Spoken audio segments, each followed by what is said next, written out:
So tell us what it was like to be back in the Star Wars universe playing Rey.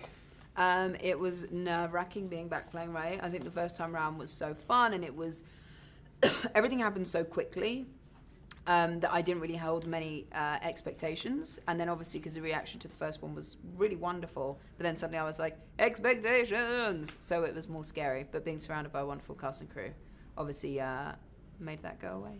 And then it was just great. And how has the character matured, and what has she learned from?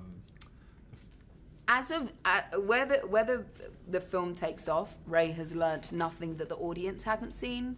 And I think what's great is because we're picking up with her story right where we left off, she's asking questions that the audience are asking. So any sort of emotional growth she's having, the audience is having too. She's asking questions that other people are wondering. And I think it's great because anything she's experiencing, the audience is seeing. They're right with her there. Rey is a heroine that is adored by young girls, women, and guys that like badass heroines. And what are the attributes that make her a role model to all those people that love her? I think the attributes that anyone has that make people like them tend to be that they make other people feel good, that they try and do the right thing, and that they're nice to be around. And I think in this, like Rey was alone for so long, and then meets BB-8 and immediately would do anything to help BB-8, and then meets Finn and immediately would do anything to help Finn, and is open to relationships and open to adventures. And so I think it's that. It's like an openness and a willingness and a kindness that she has. Nice. Tell us about Rey's look in this film, how it's different. Rey's look, we begin in the look we left her with, and then the look we go into is more warrior, or as Americans say, warrior, which I always found hilarious, is more warrior, and for me feels more, for me it seemed more like the Kurosawa type of thing that Star Wars originally had so much of. For me it felt really cool because it felt more like a martial arty feeling, an Asian inspired feeling, which was cool, which was really cool, and it was great to move in the fight. And the Star Wars films, the last one and this one, have amazing practical, detailed sets. What was it like to work on I hear more massive? Yeah. It was awesome to work on everything. Like my favourite, and Ryan's talked about it too, is actually being in Ireland, which is a set that obviously was worked on too, but it's just a natural set, which was so beautiful and wonderful to be at. And because we sort of started there, when you then get back to the set, you're already rooted in that place that you actually were. And I think so much work was done to make us feel like we were actually in a place and that it wasn't a stage. The sets are unbelievable. Seriously, they're unbelievable. And it looks so good. So hopefully people will feel that too. I'm sure. You've been introduced already. The Force Awakens, the fandom, the Star Wars fans are a unique breed. Mm-hmm. How has that changed your life, or how are you embracing that? I think there's an awful lot that's wrong in the world at the moment, and to be part of something that people think is right is wonderful. And as an actor too, you couldn't really ask for much more. To be in something that everyone has a different opinion, everybody has a different story about where their love came from, about where their love took them for the Star Wars world. That it's overwhelming at times, because I was never really like a big fan of anything. But to see the love that people feel for something that I think is inclusive and wonderful and brings people together is fantastic.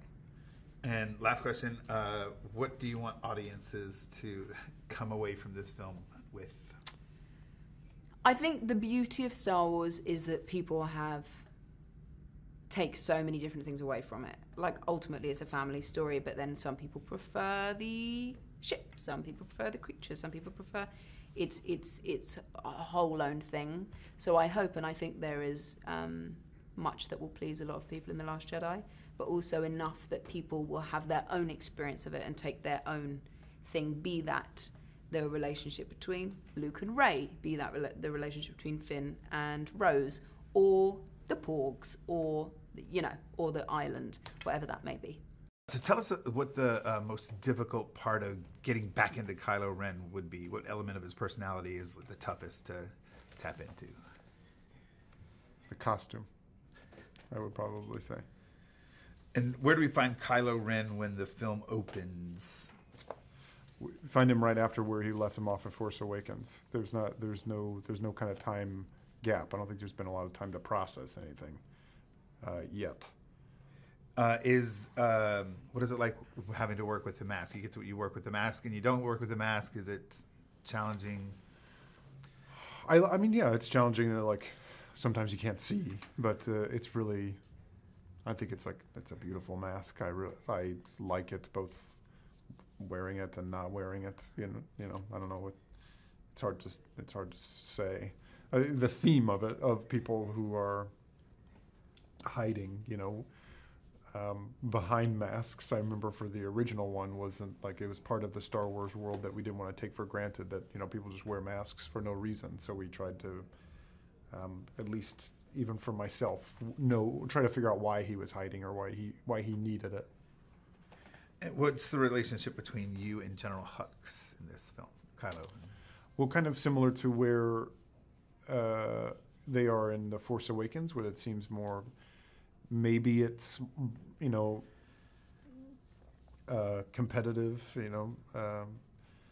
I'd say that's the best way to answer that. And the physical preparation for this film, more intense, same?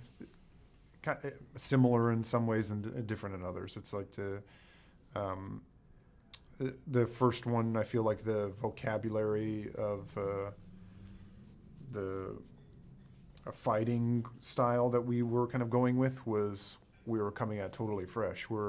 Because we started this kind of almost a month after we finished The Force Awakens, that kind of vocabulary was still in our bodies more, so it made things easier and a little bit faster. But the rigor of doing it was maybe more intense for this one.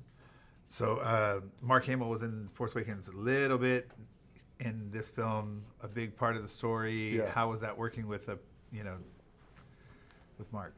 It's hard to say without saying that if I actually did, but I will say that as far as like being around him, he is a very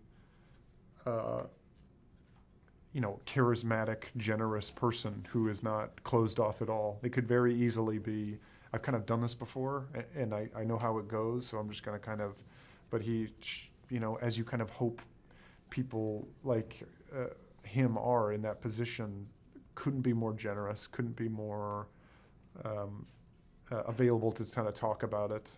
He's an amazing guy, I think. And so, Force Awakens, you were part of the newbies, the new cast.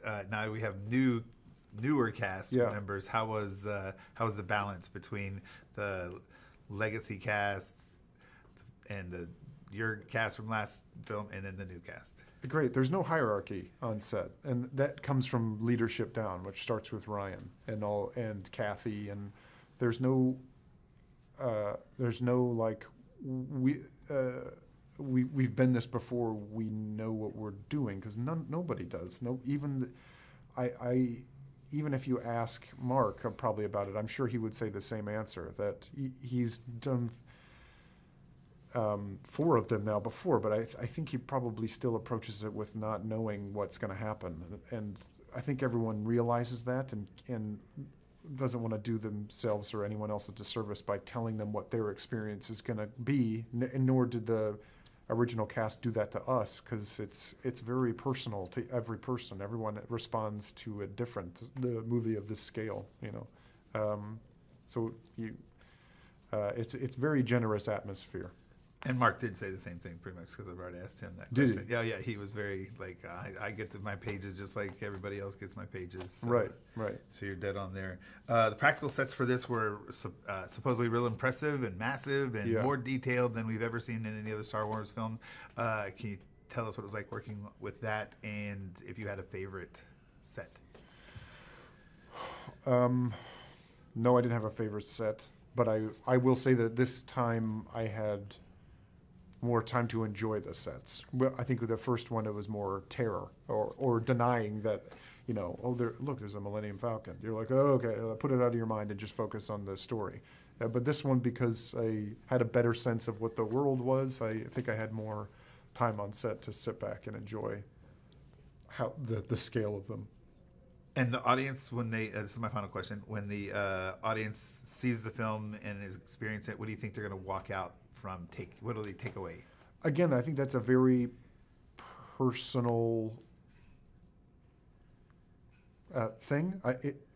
What is great about this movie is that it's able to balance so many different stories that are not still just plot devices or two-dimensional. Everyone is a three-dimensional person, I think. And it doesn't sacrifice. Rian just knows what you kind of hope directors know who are working on movies this size, that no one will care about any kind of explosion or ship or animal if there's no humanity behind it. And if anything, I think it obviously it lends itself to the story, and the more you vested are in the people, the stakes are obviously higher. So hopefully people will take that away from it, but it's impossible for me to say what a general kind of thing someone will zero in on. Probably for some people it's all about porgs. Some people it'll be all about, Luke. It's hard for me to say what people will pull from it. But if anything, it'll hopefully feel as real as possible. How did it feel playing the character again? Feels like coming back home.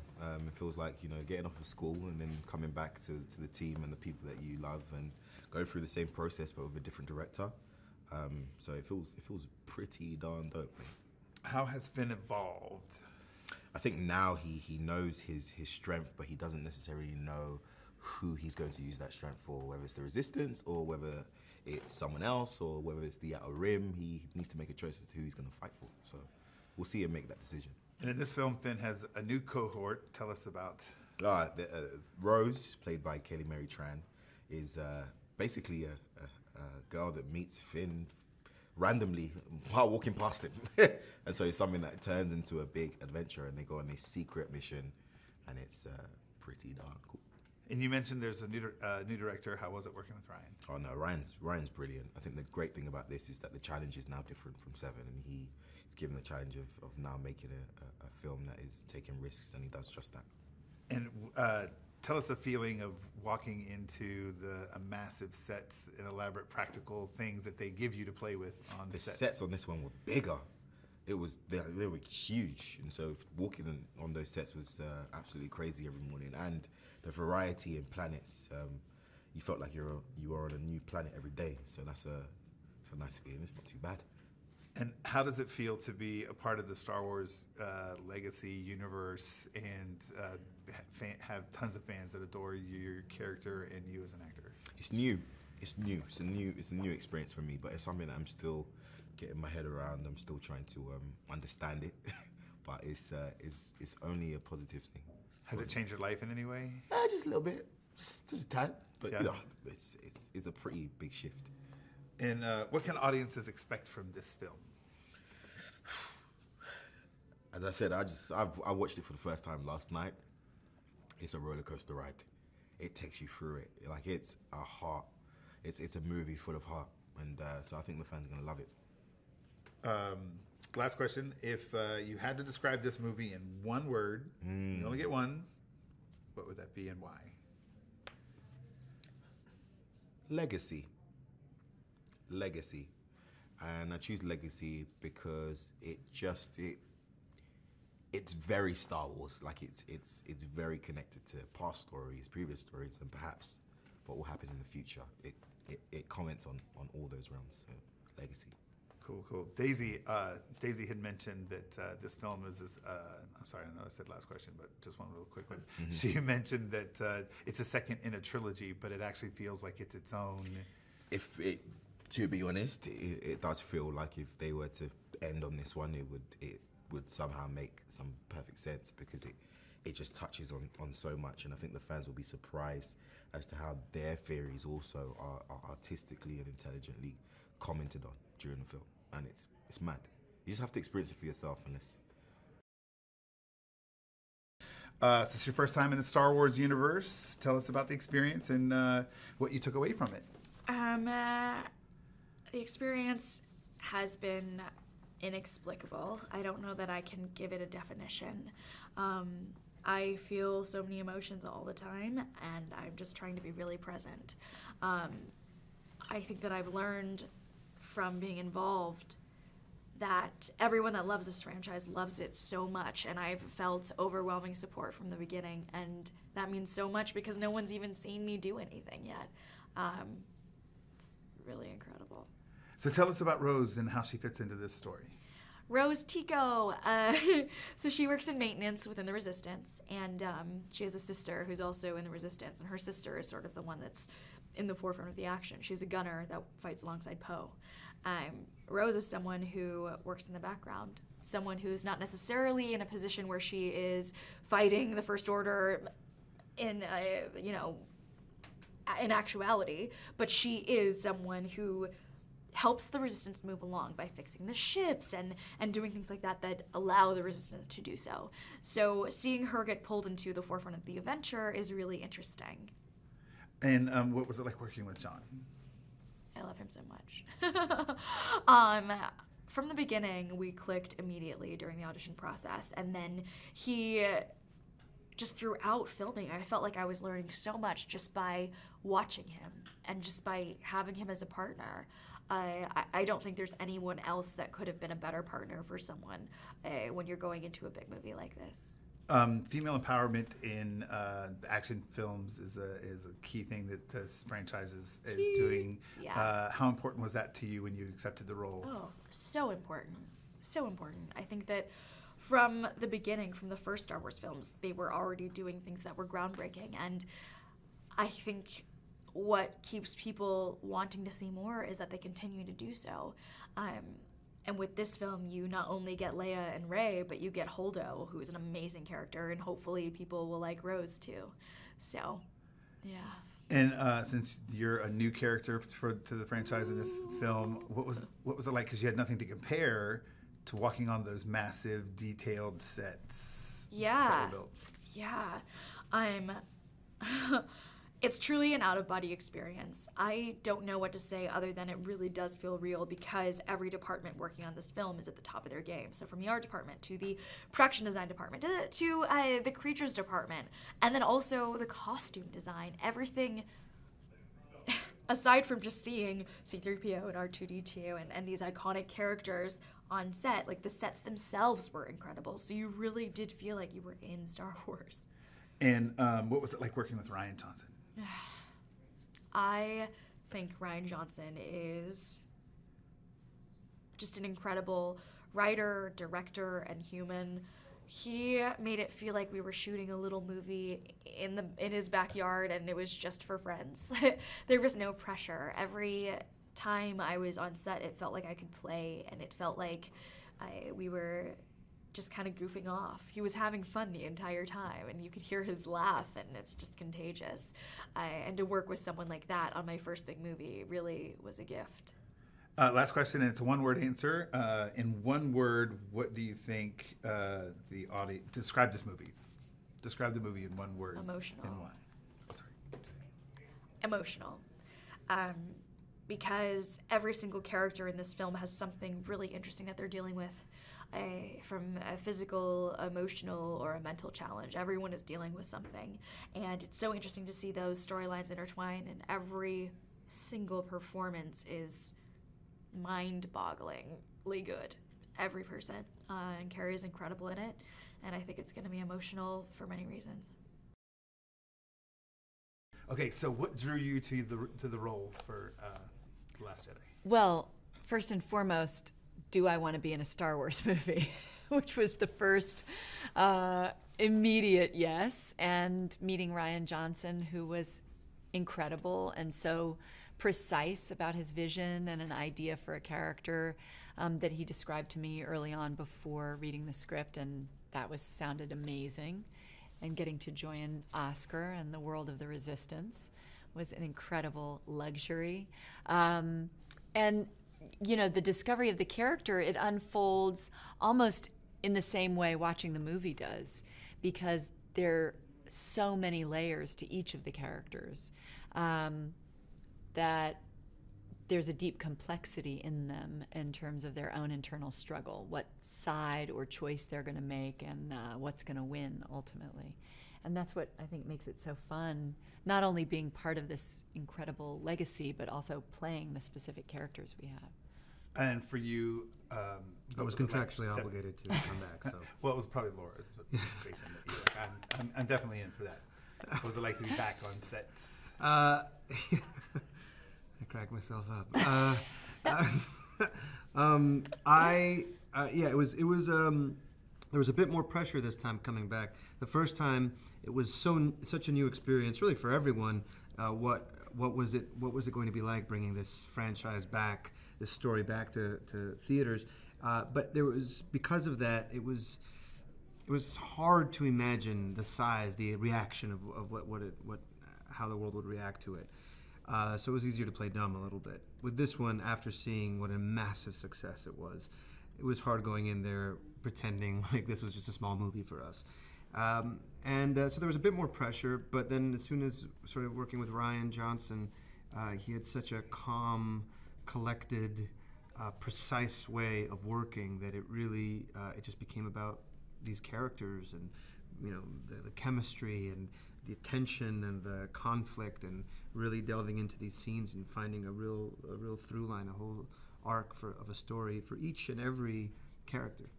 You both already mentioned Rian, so for you, Laura, you've done independent work, you've done blockbuster work, all sorts of different films. How did Rian's direction help you navigate the Star Wars sets and process? It's everything you would want in a director, in that he wants to collaborate, he wants to be inventive, he cares deeply about story and humanity, and wants to give you room to play. And it's nothing I expected from the massive undertaking he had, that we would be, okay, got that, why don't you guys try whatever you want on this, or improvise, or, we really, I think, had a lot of room that was quite beautiful and unexpected. And even the way, in the case of my character, the way her journey goes, and certain dynamics she has even with other characters, he was unbelievably open and willing to find more, to discover more. And, I expected the amazing enormity of effects and the world we were entering. The sets are overwhelming, all these incredible creatures and characters, but to be so seamless in balancing that with this human storytelling, you might as well have been on a little indie movie. And you're a newbie, Force Awakens. Now there's 3 different levels of original cast. Force Awakens Returns. Laura's a new character. How was that navigating with all the different people, or did it not affect you at all? Well, I affected you. She affected me deeply. Okay. Yeah, just to clarify. She infected me. You weren't supposed to share that. Sorry. It's a plot point. Too much fun. Yes. It was great. It was it's fantastic. Disney, they can cut you out. They can cut me out of that. You can actually CG me into somebody else. I love working with Andy Serkis. He's a master. Andy's gonna mocap me for the press tour. It was amazing because exactly. We were coming back after doing the first film, but then you had the legacy cast members. We had Carrie and Mark there, and then these new wonderful, amazing actors joining us, like Kelly and Laura and Benicio, and. But each movie, each story is its whole own film. It's its own universe. It needs just as much care. So you can't come in there thinking. Not even Carrie or Mark could come in there thinking, well, I know what this is. I got this. It's its own adventure. It deals with its own conflicts, and I think for all of us, it felt like a new adventure. Perfect. Last question for both of you, if you both can answer. What you mentioned, the sets being, impressive and massive, and their attention to details is incredible. Do you have a favorite takeaway from working on the film, whether it's a favorite set or a favorite moment you had? I just remember. Besides the infection. You remember one? I just remember discovering on the Millennium Falcon that there's a gold Lego brick. Oh yeah. That they planted there when they made the original at Way the back entrance. when. Yeah. And they said it sort of because it reminded them so much as they were playing with Legos, dreaming up this other world they That could was invent one great. day. That was great. And imagine the designers who've made this world for us. And just that reminded me how we were all kids at play on these sets. That was felt so lucky. Yeah, that was great. There was that one little stunt that I had to do where I was running from my ship and sliding down into a ravine while all the resistance fighters are shooting their guns, and then my ship kind of slides into the ravine, and that was done with practically with the actual ship coming in. That wasn't a CG, and that was a pretty exciting moment to do that. So how did it feel to bring Luke Skywalker back in this episode? We saw him quickly in Force Awakens, but now he's back. Well, the pressure was much stronger because in 7, I had a sort of a minimalist contribution, so I can enjoy all the fun, but I didn't have to do any of the heavy lifting. This one, Luke is more important to the storyline, so, it's like the Doctor's Creed. First, do no harm. That's what I was trying to accomplish at a minimum.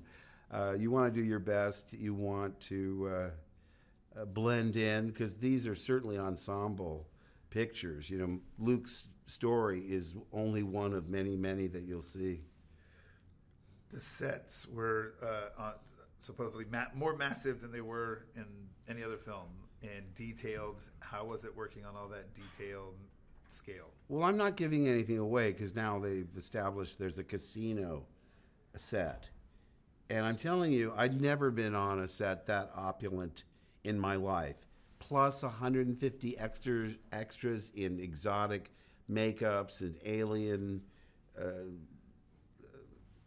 prosthetics and audio animatronic alien pets. I mean, everywhere you looked.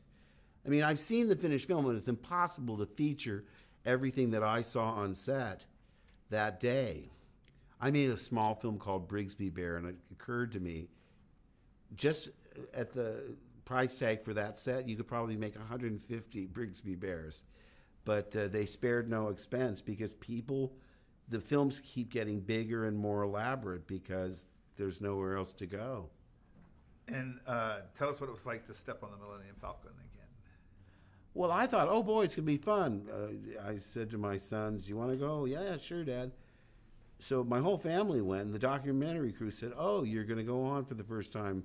Can we film you? Because it wasn't a day I was shooting. I was just in street clothes. So I went up the ramp, and I wasn't expecting to be so moved by it. I mean, it was almost like visiting a house that I grew up in that I never expected to return to. And every detail was so accurate. Everything was the same. Every dent, every scratch, every hanging pipe and oil drip. I mean, it was astonishing. And I started getting choked up. I didn't know why. I didn't want the documentary crew to be looking at all this. And so I said, excuse me. And I went around and sat in the cockpit with my back to everyone. And I thought, holy moly, this is a memory I'll never forget. Because it's unexpected, and it encompassed so much of my collective sense memory of what it was like to be back in the originals. You've lived with Luke for almost 40 years or plus. How has it changed, or how do you embrace that legacy? Well, part of it is that, you have a beginning, a middle, and an end, and then you got to move on. There's so much detail in your head that you have to sort of do a memory flush just so that you're able to memorize new lines. So I've forgotten more than I remember. And then you meet these fans that know everything about the movies. They've studied them. They've analyzed them. They've read the novels. They've played the games. They get the, I was asking a trivia question. What was the model number of the Millennium Falcon? This 10-year-old boy goes, F19687X5. What, he got it exactly right. Well, needless to say, he slaughtered me. But later I asked his father, how did he know that? And he says, well, Britain bought the vehicle manual guide that, breaks down all your land speeder and the X-Wings and the TIE fighters. But even that he would remember the exact model number, that's an extreme example, but you get the idea. The fans seem sort of semi-disappointed in me because I'm not as knowledgeable as they are. But I didn't have to be, getting back into the saddle is a different story. I have to remember all these things and do my homework and, oh yeah, okay, that happened, this happened, and who's this guy again? But luckily I have a lot of people to hold my hand and get me through it. Well, at least you did attempt the Wookiee voice during that competition. Britain didn't even go for it. But I have two last questions real quick in my final minutes. What's the memory you're going to take away from making The Last Jedi? Probably the most prominent memory would be that island, Skellig Michael, because it's not easy to get to the top. Those steps are brutal, and they go on for days. But when you get to the top, it transports you. It really does feel like you're in another world. I only had that experience once before, and that was way back in Tunisia when we were on the salt flats, which is 360 degrees of horizon because the salt water doesn't let any vegetation grow. It's just unearthly. So there I am in my Luke costume with the belt and the floating car, and R2 was there, and I turned my back. The crew was filming something else, and the sun was going down, just like the sun's, it wasn't double, and I got the chills. I really felt I was in a galaxy far, far away. I certainly wasn't on Earth. And that never happened again. Norway, come on, snow is snow. When we did Endor, we're in the, Crescent City. I've seen trees like that before. But Octu, the Skellig Michael was, again, I had that feeling. I turned around, I was looking out at the sea. Again, the crew was engaged somewhere else, and I was alone, and I got the goosebumps again. I thought, yep, I'm back. Okay, so tell us, each of you, tell us what it was like returning to working on the Star Wars. Tremendously exciting is the two words I will use, followed by all those other words that I just said. Me? Yeah. How on earth do I follow something as brilliantly encapsulating as tremendously Good luck. exciting? I don't know. Oh no. Well, I didn't know that Captain Phasma was necessarily going to come back for another film. So I was really surprised and felt hugely lucky. And the moment of being able to sit down and read the script, I felt like was, one of those special, precious, incredible moments after seeing the film to so quickly be able to read the script for the next one was particularly thrilling for me. I have the great fortune to sit down with Ryan and over a very nice lunch, and it was ravioli actually I had, which was really nice, and at the Ham Yard, which is a really nice hotel in London. So Ryan told me the arc for Snoke in this, which I was so super excited about because I knew that it was going to involve not just being a hologram, and I really enjoyed being a hologram, but actually seeing that he was going to be wearing gold lame and everything was going to be really, really exciting. And since you brought up Ryan, what was it like working with Ryan? Ryan's just such a relaxed and funny person, and he takes all of that into his working environment. So it was always fun. I never had a day where I felt pressurized or like I was getting it wrong. It always felt like a really interesting, creative exploration, no matter what you were doing. And returning to the massive sets, and apparently these are bigger, better than any Star Wars sets we've ever seen, and working in that kind of detail, how does that help your performance? I think it's great not to be distracted by things that you have to imagine or fill in the blanks in your head. It's just so nice to look over, and if there's meant to be a screen with a crazy thing on it, there's a screen with a crazy thing on it. If you're meant to be looking at all these stormtroopers, there's all these stormtroopers. I think it just really helps to kind of be in the moment. And Andy, do you have a specific thing that you'll take away from working on this film? Yeah, I mean, working with, I can't say who at this point, but yeah, there's a particular scene which actually became very, very dark and went darker than I ever thought it would be on the script, actually. And the day that we were shooting it just got more and more intense as Ryan was drilling down to find the centre of the scene, and it was just great working with my fellow actors who I can't say who they are right now. Understood. And the captain has a different look, I'm told, in this. The captain does have a different look. The captain has got a couture suit. The captain now has an even shinier suit than before. How has being in the Star Wars universe changed your life, if any?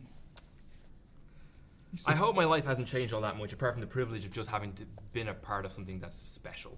That makes you feel happy about your place in things, just to have had the opportunity. Like that makes me feel good. But my life is much the same. My friends' children are now excited by me rather than dismissing me. That's a great answer. Damn it, I should have said that. Yeah, look, I mean, part of the excitement of this for me was that my brother is perhaps one of the world's greatest Star Wars fans, and to see him come on, he actually got the opportunity to come on set, and he and his two boys cried a lot. And that was quite amazing, actually. It was amazing because it does mean so much, and you realise how much it does mean to everybody. And lastly, if I can get from each of you, what do you, quickly, because I have 1 minute, what do you expect audiences will be feeling and talking about when they walk out of this film?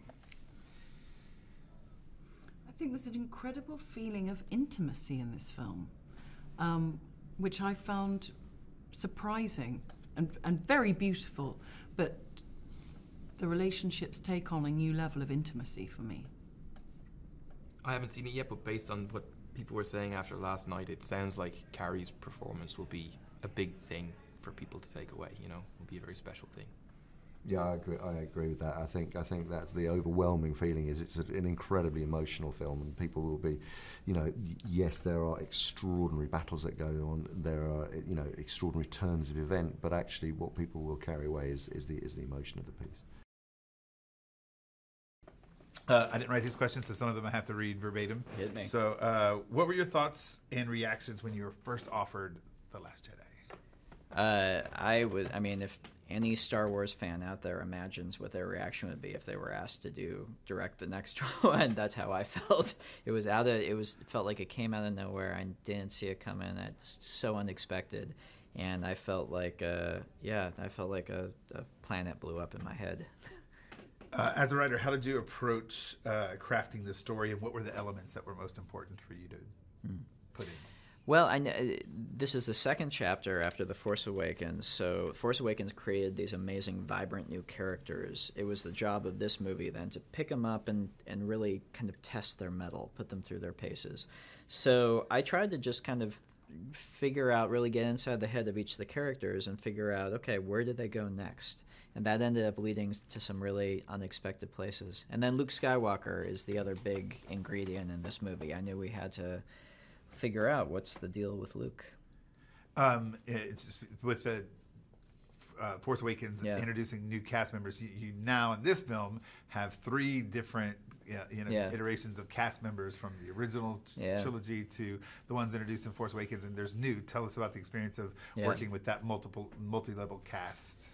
It's interesting how there's always kind of a correlation between what's happening on screen and what's happening in real life. So to be on set and to have Mark and Carrie, who obviously go all the way at the beginning with these films, and then to have, you know, Daisy and Adam and John and Oscar and everyone who was in The Force Awakens, and then to have Kelly Marie Tran and Laura Dern and Benicio del Toro, who this is their first Star Wars outing. And I was with them. I was the new kid. So to have that multi-layered kind of generational thing, I don't know, it felt right. And I've heard that sets are more massive Yeah. in this production, and it obviously takes a balance between special effects and the practical, detailed, amazing sets that you're working with. How does that balance come about, and how do you have to work with that? Yeah, we had a huge amount of practical sets for this film, and part of the lived-in feel of Star Wars is something we really wanted to capture. At the same time, the other part of Star Wars is constantly pushing the envelope in terms of cutting-edge special effects. So the handoff between the practical and what ILM brings to the table visually, where those two meet, has always been kind of where these movies live. And the final question is, what do you expect audiences will take away when they're walking out of the theater? I hope audiences come out of the theater wanting to run into their backyard, grab their Star Wars toys, and start flying spaceships around. I hope it just feels like a great Star Wars movie, a fun Star Wars movie that takes you back to being 10 years old again.